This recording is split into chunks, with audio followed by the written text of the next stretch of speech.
nagsapatos lang ako dahil maghatid na naman ako kay Inday Jessica. Hindi nga ako feeling well today. We're going lessons. At we're going lessons. Meron akong sipon. Hindi pa rin kami okay ng kanilang daddy nito. Iwan ko anong nangyayari sa kanya kanina dahil 7 o'clock pa man. 7 o'clock na, nandito na sa bahay. So, wala. Nagsuri man din siya kahapon sa akin. Kanina sa akin, nagsuri siya. Pero wala din ako sa kuan. Wala pa talaga ako sa mood makipag-usap sa kanya. So, ito yung ating aurahan today. Uy, si Inday, bakit ba niya naka-crocs? Need ko na mga malalaking mga gamit dahil hindi na ako makasya yung mga gamit sa akin. Dalhin ko lang tong ating cellphone. 8:19 na pala. Maglalakad lang kami ng mga bata. Hindi na ako mag-ano sa kanila. Magtulak. Ay, namamaga yung aking mata. Ambot na unsa man oy. So, wala akong nilagay na kung ano-anong mga makeup ng kung ano-anong mga kilay. Wala talaga dahil wala din ako sa mood. Ay ka, sapatusan ko muna si Inday Jenny. So, it's like winter na no. Diri. Yan. We need to buy gloves soon.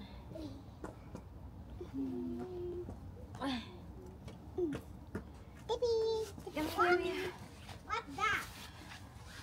Umalis na yung mga tao. Malit na taan inak. 8:19. It's my scooter. Where's your bag? Get your bag inside the house, Kao. Hindi ko sila ipa-scooter kasi last time nag-scooter ito sila. Ang hirap nilang i-control. Makulbaan-kulbaan ako ba? Baka maano sila dyan sa daanan. Kaya maglalakad na lang kami. Why does Jenny need... Tara na. Teka. Ha? I-ano ko lang ito. Wala, kailangan ko na pala mamili ng mga kalo na naman. Yung pang winter. Tsaka, iwan ko si Wayne. Anong ganap niya? Kaya wala akong update sa kanyang life. Ang dinala niya yung aking sasakyan. Sus, naiwan man ninoon kong iyang. Ay, no, don't fight. At mga 7 o'clock usually. Wait, give me your bag. Pumupunta yan siya sa sa kanyang work. 6 o'clock na. Sobrang lamig na dahil. Pero ngayon, sobrang niya. Tagal niya nag-work. Iwan ko ba kung meron siguro siyang interview. Pero sabi niya sa akin kahapon, naiintindihan ko yung nafe-feel mo na hindi easy na buntis ka. Dahil nga naglilihi ako ba. Ay, ang aking agtang na malaki oy. Unya na ako maligo pagkatapos ko maghatid ni Inday Jessica. Tapos maglinis ako dun sa bahay dahil ang dami kong maglinisin doon. Bakit? You want to close it? All of it? No? Okay, let's go then.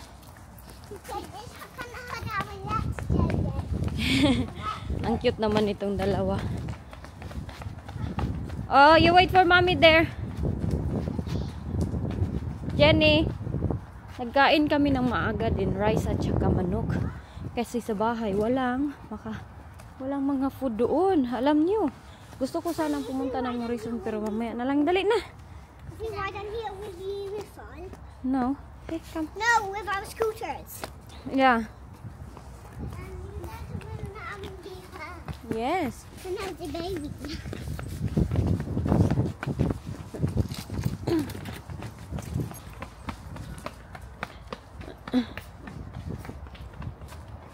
Careful! Nagpunta kasi ako sa kanyang room kanina umaga dahil nagplansa ako kay Jessica na uniform.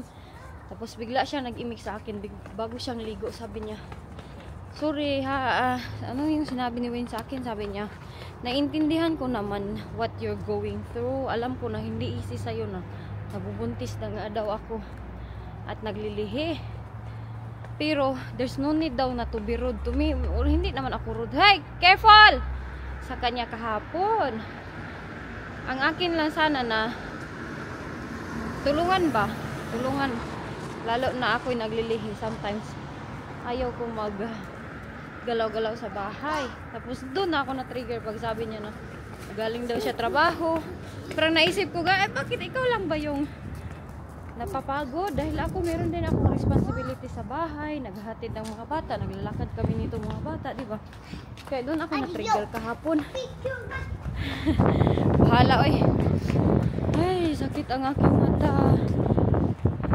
Yung aking kukuha na nahitsura. Masakit talaga ang lahat sa akin. Yung aking mata, yung aking ilong. Kanina naka-gray lang ako. Buti na lang nakita ko itong gray ko na leggings. Galing ito sa Thailand eh. Buntis pa ako ni Jessica. Ginagamit ko na to. Ah, hindi. Single pa nga ako noon. Wala pa si Jessica. Ano siya? Maganda siya ba? Hala, mura naman ni winter. Uy. Need ko na naman mamili ng bagong mga jacket na pang winter. Mga hat, mga gloves. Para hindi masyadong mabigan itong mga bata. Bakit kami naglalakad? Wala pa, oy, hindi pa talaga ako nag-take ng exam. Dahil ang nangyari nito, nakabook na kami ng test. Pero pinakancel ni Mark. So, ang nangyari, hindi ko na mabook ulit dahil invalid na daw siya. Ay, ambot, iwan ko kung anong gagawin niya. Dali na lang.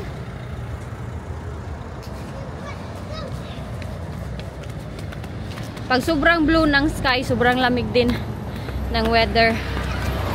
Dito na kami. La traffic na? Is it traffic? No!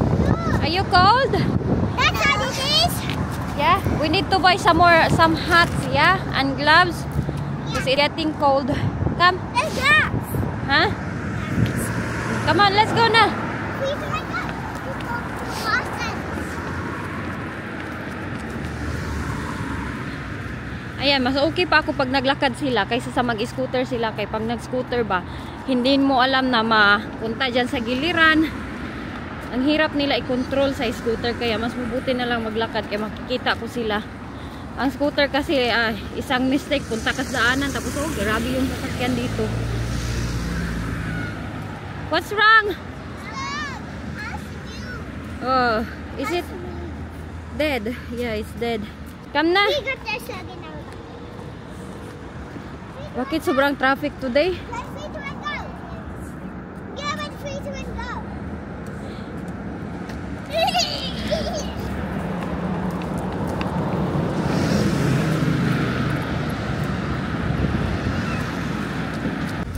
Free to and go. Ah! Go. No, Jenny.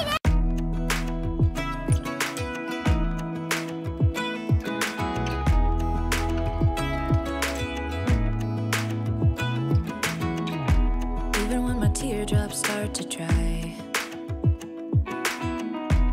even when the sun begins to shine again, taking all the advice there is and none of it has helped. Experience has made me realize that I won't build my life on empty words. Being so damn naive, it only hurts. I'm so tired of love songs. Life never turns out the way they do. I've been trying for so It is sunny. No, but not very. Mommy, just wake up early. You wake up early. That's why we can walk and walk slowly and we can play. We're not in a rush. Yes? Jenny, we're going to Jessica's and school. then we can play a little bit when I wake up early. Yeah, we can play a little bit too.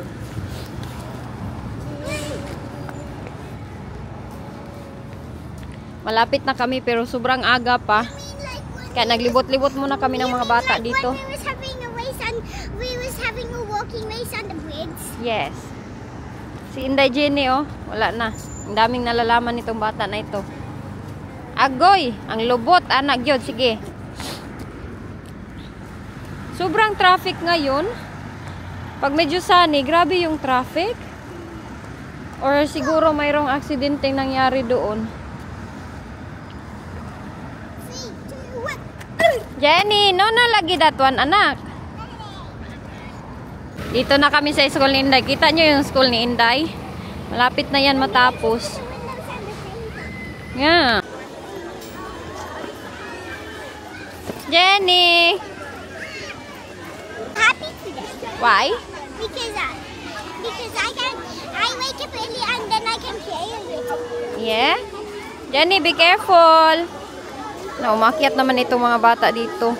5 minutes early kami kaya mag-aantay muna kami ng mga bata dahil sobrang dami namang tao dyan sa school ni Inday. Sobrang overpopulated. Mamaya pa kasi yan ma-open yung kanyang gate pag 8:50 na. Jenny, nag-i-enjoy naman dyan magtingin. Sit at the back. Can't sit in there. No, in the middle.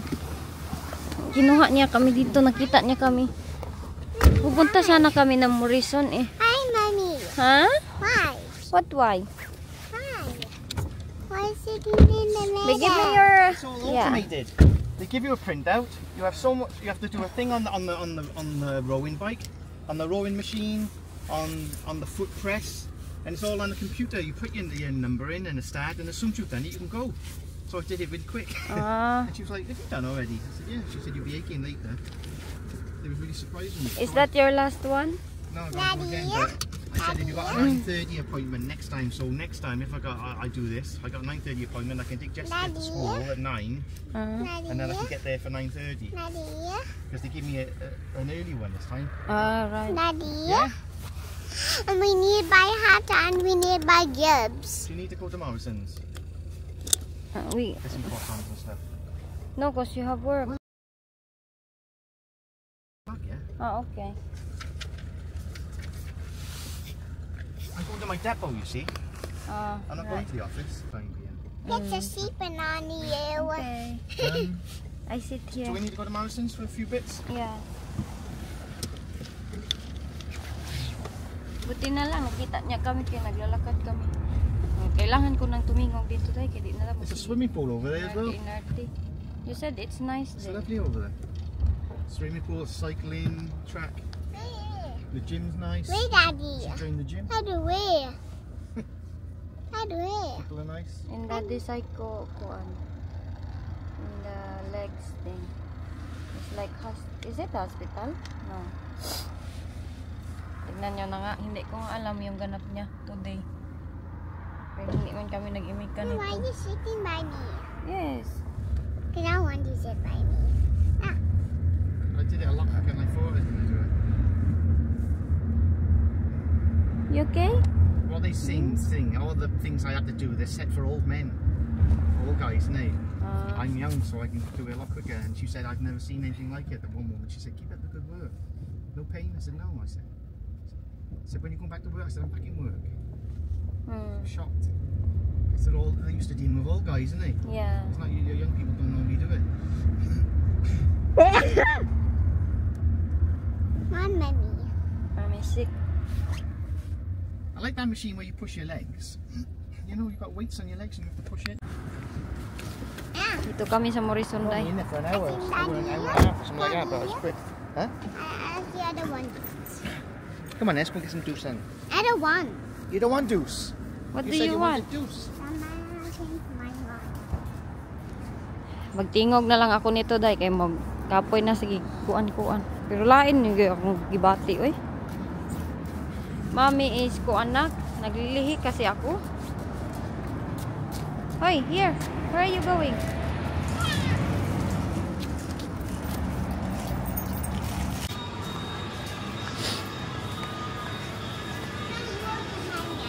Yeah. Here?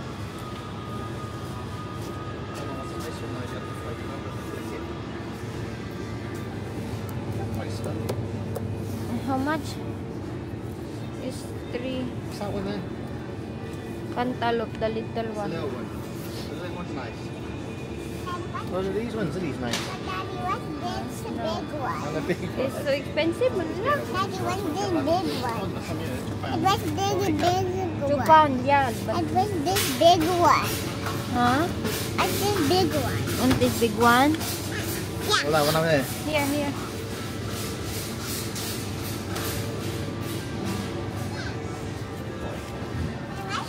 I've got peaches. One fruit? Fruit, this one?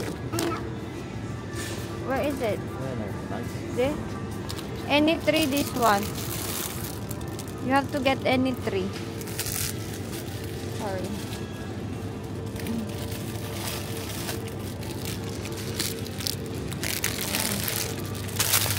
Ah!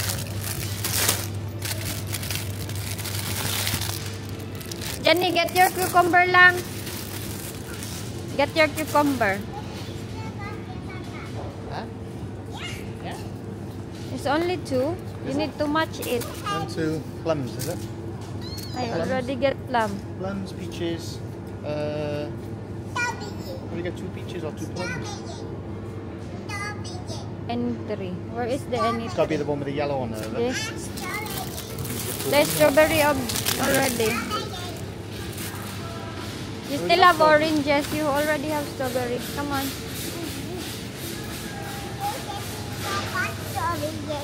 Huh?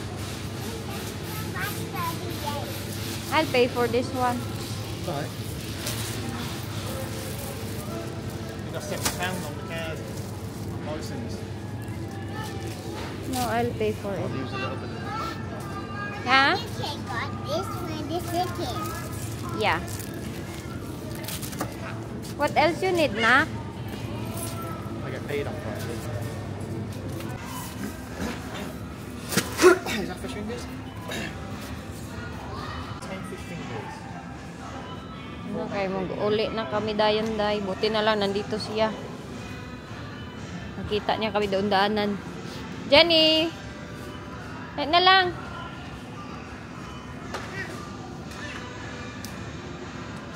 Yeah.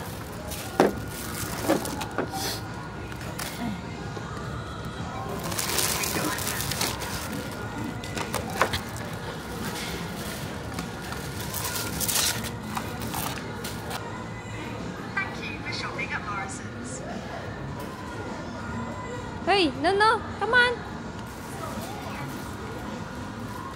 What did you do? Why are you moving them?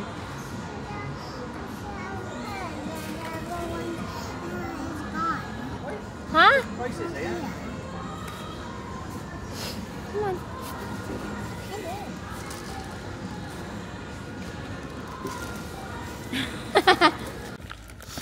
Nagpak lang ako dito dahil kaya ang dami nitong laman ng yan.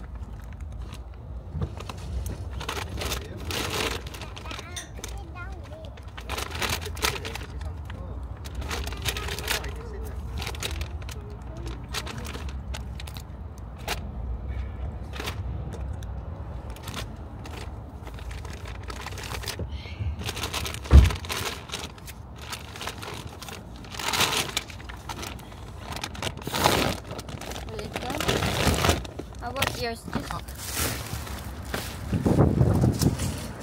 Really this?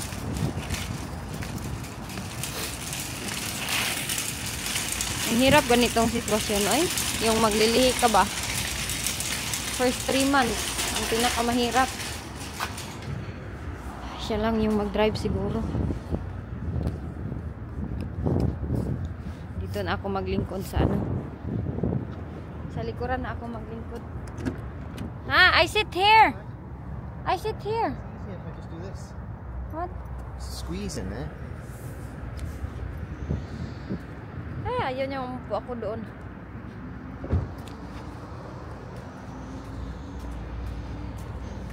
It's okay. You right, Jenny? Oh, you want me to drive? What? Do you want me to drive? You can drive if you want. May as well, don't you? Do you want to have a bit of practice? No. Wala ako sa mood mag-drive dahil. Ha? I sit here, Jenny.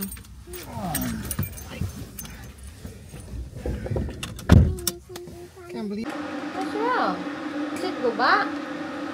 Come here. Ano ako dito? Nagawa ako ng kopi at maglilinis ako dito sa kusina. Nagluya naman inyong mga mila. Diba? Buti na lang, nandito si Wayne kanina, no? Sinundo niya kami ngayon. Pumunta na siya sa kanyang trabaho. Lang ako hindi naman ako nag-ano na sa kanya yung galit na sobra. Kasi nagsorry na naman na siya kanina. Tapos, ang mood ko lang talaga yung sobra ang aking sip-on. Tapos, nagsasakit pa ako. Kaya, medyo hindi talaga ako nagre-respond sa kanyang mga sinasabi. Pero as long as na nag-uusap na kami, kasi kapoy ba yan ay kaaway, kapoy magsigig away-away ba, tapos sa mga walang kwenta lang na bagay. So ngayon kakain ako ng, okay lang ba ako kakain ng watermelon? Okay lang siguro. Ayun na siya, umalis na siya, at ayan yung aming mga bag. Ilagay ko lang pala itong kanyang Pepsi sa fridge kasi para pagdating niya mamaya meron na siyang mainom na sobrang marami. Aray ko, medyo mabigat pala ito. Ano tong sipon ko? Dahil yung sa mga ano ko ba?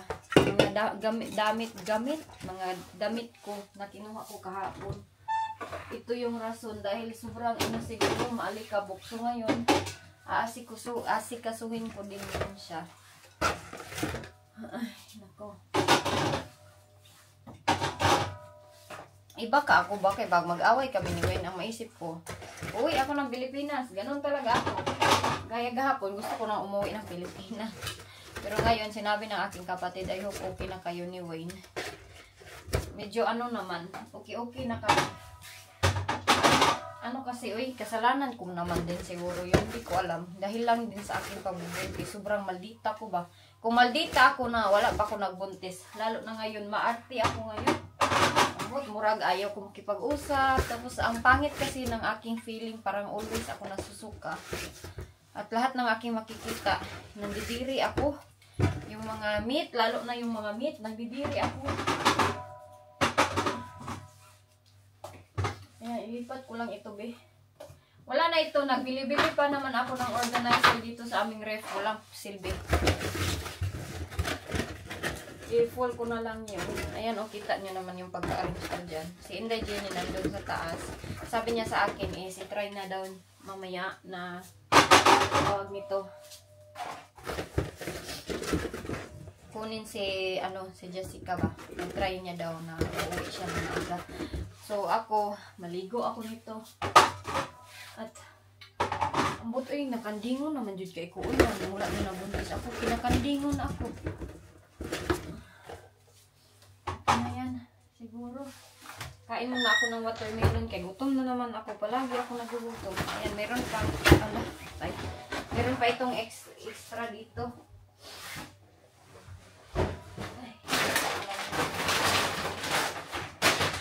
Nabili kami ng medyas na Inday Jessica. Ayan, kaya nagreklamo siya kanina.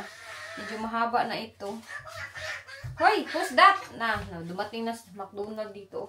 That's McDonald. Hi, McDonald! Hello, McDonald! Ay, yung McDonald kisa si Mami McDonald beef. Hoy! Hello, everybody! Nakaligo na din yung Inday Elgin. Pero, alam niyo, walang makeup, oy. Ayaw ko na makita yung mukha ko na may makeup doon sa naman ko ani. So, kakatapos ko lang magtawag ng doktor. Naka-jacket pala ako dito kay sobrang lamig dito sa loob ng bahay. Teka lang, ilagay ko ito yung ating camera dito sa giliran kay magkuha ako nitong aming mga nilabahan. Kakatapos ko lang magtawag sa doktor kay, di ba, magpa-check up ako sa aking baby dito sa aking sinapupunan. Kay ilang weeks na to siya, wala pa, hindi pa ako nakatawag ng doktor at need na ipa-check up ito siya soon. Haladay. Nakuratan man ko sa pangutanan nila. Uy, kanang as in, sobrang shock ako sa kanang pangutanan nila.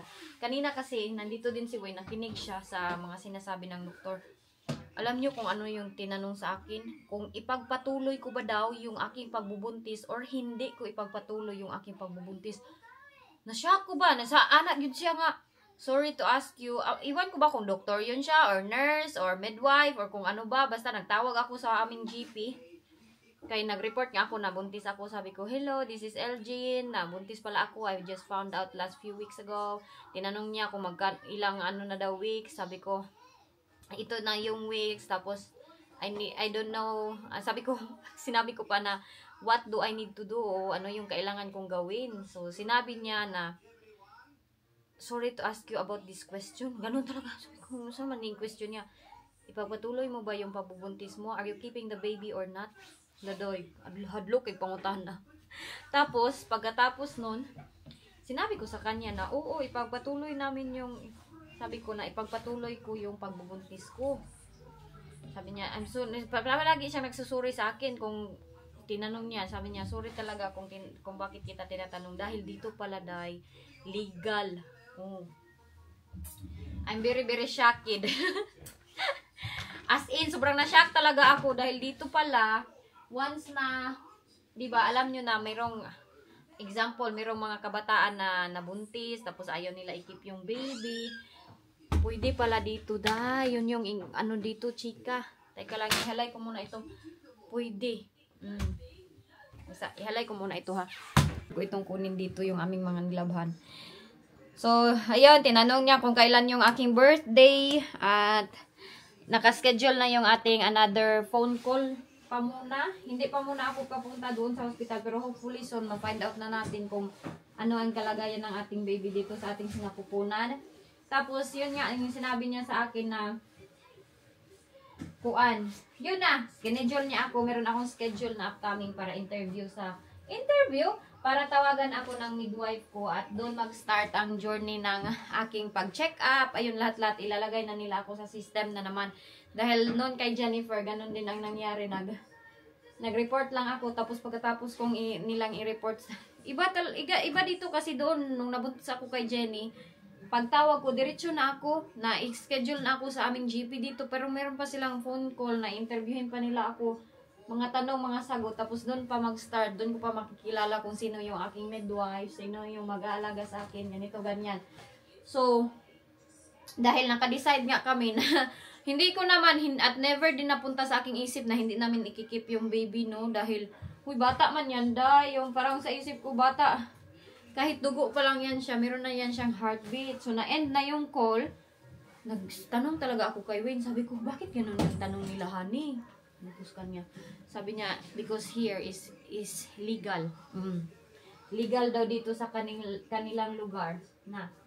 Saon man na, day? Legal man. Sabi ko, ha?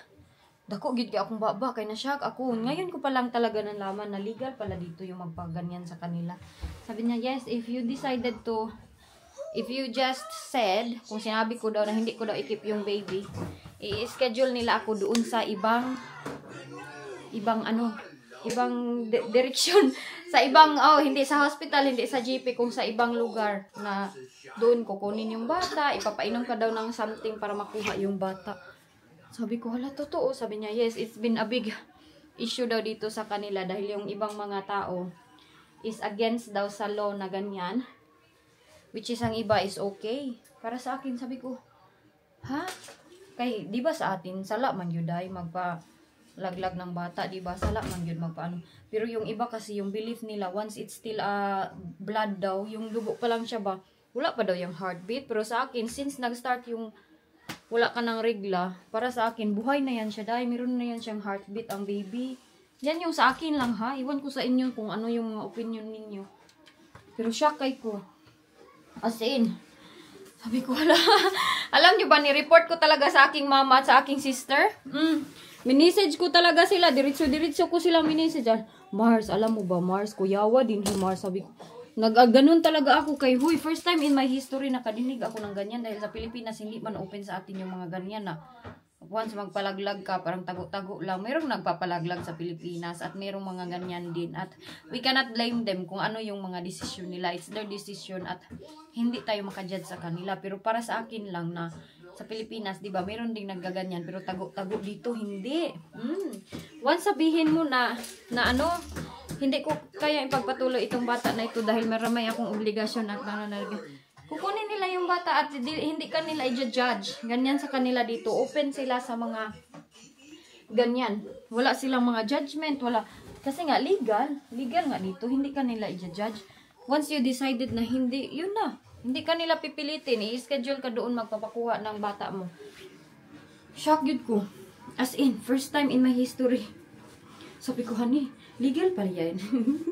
Pang ilang beses talaga ako nagtanong kay Wayne. Sabi ko, honey, legal pala yung ganyan dito, honey. Sabi niya, legal yan dito. Kasi nangyari na yan dati.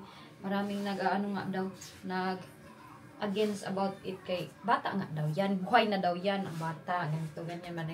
Iba-iba kasi yung ating mga paniniwala ba. Merong against, merong hindi against. At tapos sabi ni Wayne sa akin, what if you are still young, underage? Tapos, sabi ko, if you're underage, oy, ipagpatuloy, oy. Sabi niya, but some parents will not agree with what you're thinking. Sabi niya sa akin.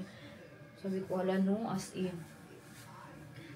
Shock kay ko yun. Kay first time in my history in the, kung ganyan din ang system sa Philippines, siguro walang mga judgment na nangyayari. Pero madami talaga mag-a-again. Sabi ko, honey, I don't think I would love to do that job. Kasi, di ba? Pag ikaw yung, No, that's dry. Pag ikaw yung maganyan ng trabaho mo, iwan ko kung anong tawag sa kanila. Mga nurse din siguro yan sila. Kasi yung pamangkin ni Wayne, yung si Sophie, nabuntis din yan siya. Tapos, dapat ipatanggal sana yung bata dahil sa kanyang condition ba? Kay heart failure.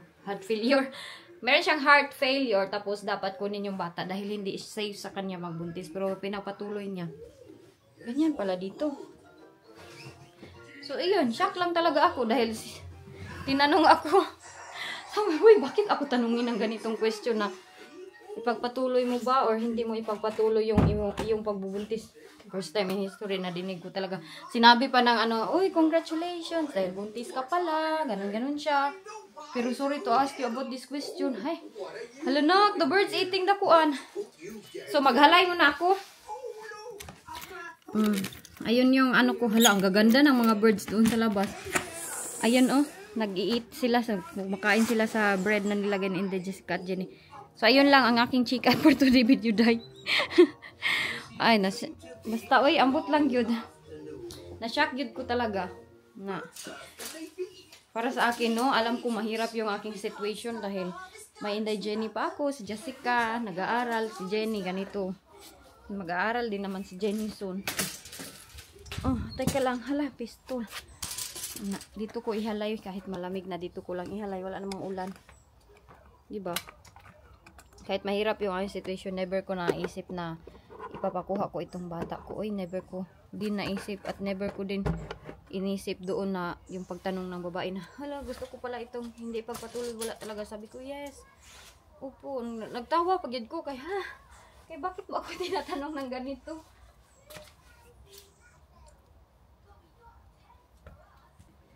So, ayun na po yung sagot. Pagpasensyaan nyo pala dito, ang dami naming carton. Ito yung mga carton na, ayan, pa-winter na naman at pa-autumn pala dito, sobrang lamig na. Ang mga carton, ito yung aming nilinis doon sa aming isang room dahil nga 'di ba preparation na din siguro 'yun. Siguro alam siguro ng ay dapat 'yun ang linisan ang room na 'yan dahil may parating na baby. Buti na lang nilinis namin. Yun lang po yung aking chika, shock lang yun ko. Okay. Ikaw ba naman tanungin ng ganyan, ipagpatuloy mo ba or hindi? First time ko tanungin ng nurse na ganyan. Ay, shock yun ko di. Shock yun ko dahil. So, ayun, in-explain ni Wayne sa akin. At, yes, hopefully, mapa-check up na namin itong baby. And okay lang ang lahat. Dahil, ay, naku. Ang akin, alam nyo, hindi man ako nagsusuka ngayon, pero nahihirapan ako dahil makakita lang ako ng mga kung ano-anong meat. Wala na. Ang pangit na sa akin, parang nasusuka na talaga ako. Pumunta kami ng Morrison last time. Nakita ko yung mga meat. Any kind of meat, nasusuka gid talaga ako. Yung aking ginagawa is umiinom ako ng tubig. Pero ang gusto kong kainin talaga, ngayon kakatapos ko lang ako kumain ng itlog at saka mayroong asin, konting asin. Unya, gutom kaayo. Sobrang gutom. Tapos ganyan. Ganyan yung nangyayari. Sobrang gutom, ayaw mo naman kumain. Halagi, unsa ko na ni pagkuan. Naglaba lang ako nitong aming kuan ni Wayne. Damit namin to ni Wayne eh. Tapos bukas na ako sa mga bata. Si Jessica, nandun pa siya sa school. Naligo lang ako, pero ayaw ko nang mag-makeup. Makeup, yun yung changes sa aking body. Ayaw ko mag-makeup, ayaw ko iwan ko, mamaya mag-try ako mag-makeup siguro. Ambutan eh. O bukas na siguro, mag-try ako mag-ayos sa aking sarili. Dahil alam nyo eh. Kahit nahihiya ako pumunta doon sa school ni Jessica na ganito ako, kinakaya ko na wala akong makeup kaya wala ko ganahan ng makeup. Tapos iba nag-away kami ni Wayne. Away kami ni Wayne. Okay naman na kami. Ayaw ko nang ipa-iral yung aking pride dahil sabi niya sa akin, understand naman, sabi niya, naiintindihan kita na nasa stage ka ng paglilihi pero you don't need to be rude to me, sabi sa akin. Kawawa naman. Meron din akong friend dito. Same kami ng kuan experience. Nandito din siya. Bagong dating lang siya dito sa UK. Pero friend na kami dati pa. Kami nagchichikahan dahil din siya. Pregnant. Dimels. Pregnant din yung aking friend. So same kami ng mga kuan, nakaka-relate kami sa aming mga ginagawa sa aming mga asawa dahil lang init-init ng ulo ko. Kay Wayne na parang lami kayo manumbag. Nya ayaw ko makipag-usap sa kanya, ayaw ko basta wala gyud ako sa mood sa kanya. Unya, luoy baya, kawawa baya uy kay wala ba siyang ginagawa sa akin pero hindi niya kasi mag-gets ba na. Sabi niya pa sa akin, sa utak ko lang daw yan, yung aking mga iniisip. Sabi ko, sa utak bitaw, ikaw dito magbuntis be, sa akin be. Para maintindihan. Para maintindihan mo, makiglalis gid ra ba ako sa aking mga kuan. Mga ganap-ganap sa aking sarili, pero at least, di ba? Tinakasan jud ko ni Wayne atong una. Ay, naglalis mi oy. Hindi maiwasan talaga sometimes. Ang tagal na namin no, hindi nag-away ng kagaya dati, naglalayas-layas ako. Pero ngayon nag-aaway kami, magsuri naman din siya. Siya talaga mag-unang magsuri na. Dati hindi, walang magsuri sa aming dalawa. Pairal talaga pride oy hanggang maabutan ng ilang months, ilang weeks diya, bahala kayo. Para kaming hindi magkakilala dito sa bahay. Pero ngayon, malalaki na kasi yung mga bata. Teka, kulang na isang ganito. Kaintindihan na ba yung mga bata? Kaya, nangkamot po din taon. Hindi na kami palaging mag-away. Kaya, ito si Jessica, si Jenny na. Kaintindihan na. Bahala na yan aking kuwan. Oy, hinalay kung ano na yung itsura dyan. Magkuha lang muna ako nitong isa naming ganito, hangiranan kay Hoy. Di ba, Day? Kung ikaw yung tanong ni na ganun, masyak, yun ka nun. Ang aking agtang, gidumtan, yung aking agtang doon sa aking FB page. Sino yung nag-comment sa aking agtang? Laki daw yung nook ko. Meron akong basher doon sa FB. Hoy. Thank you so much sa mga nandito sa aking YouTube na pumupunta doon sa aking Facebook. Alam ko, appreciate ko kayong lahat do. Kuan na ako ba sa Facebook? Ay, 200,000 na ang follower ko doon. I'm so happy. So happy! Happy in taon ninyong Inday Butod. Teka lang. I'll continue to do this. Maglilinis ako ng bahay kay iwan ko. Naunsa ko? Unsay uwi? Naunsa naman ko? Unsa naman akong ibang istorya, eh. Buti pang room ni Wayne, oh. Hindi pa kalat. Mga room dito sa aming bahay. Ito lang yung room niya. Hindi makalat. I think, hala! Ulan na nga. Nag-ulan na. Kukunin ko muna yung aking mga hinalay kay nag-ulan na. Ano tani? Kanina, nasusuka ako ba? Kay, pagkatapos ko kumain ng itlog noon, saan magkuhan niyo eh. Hala, umuulan, tapos magsundo ko kay Inday Jessica, laban na gitaan ni, ang aming bahay, makaalat pa doon, kay nag-ano ako ng mga jacket namin. Hala, nak! Ulan na, nak! Raining! Patay! Kakusog! Lalang! Uy!